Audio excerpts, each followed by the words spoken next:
Let's move on now. The deadly Ebola infection has quickly turned into one of the worst epidemics in modern times. Almost 40 years after its first outbreak was reportedly contained, now the Ebola virus has re-emerged and is spreading fast across West Africa, claiming more and more lives by the day. Here's more on that. Discovered in the Democratic Republic of Congo in 1976, Ebola remains one of the world's most virulent diseases that has killed up to 2,500 people, primarily in the Western African nations of Sierra Leone, Liberia, Guinea, and Nigeria this year alone. Named after the Ebola River where the first outbreak took place, the virus spreads through direct contact with blood, feces, and sweat.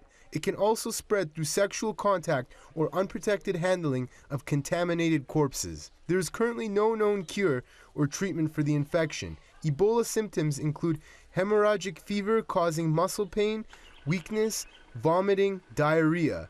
In severe cases, the virus may cause organ failure and unstoppable bleeding.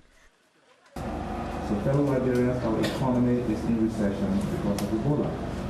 The virus is killing over 10 times more people than it did in its first outbreak. To make matters worse, the deadly disease is having a terrible impact on the economy of the affected countries.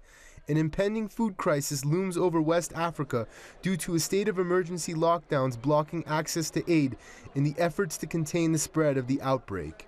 We need more doctors, nurses, both coming from outside, we call it foreign medical teams. The shortage of international medical staff and resources have also hampered the fight against the sweeping Ebola epidemic.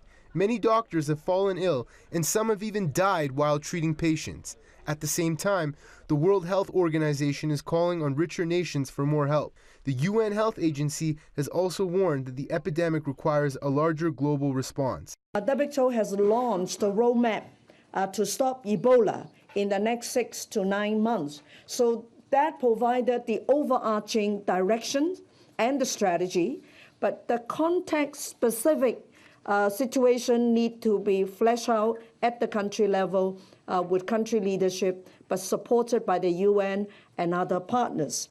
Clearly, there is no end in sight to this epidemic, as it seems the UN cannot control the outbreak until the end of this year. It will take at least 6 to 9 more months to curb the influx of infections and fatalities that have crippled West Africa.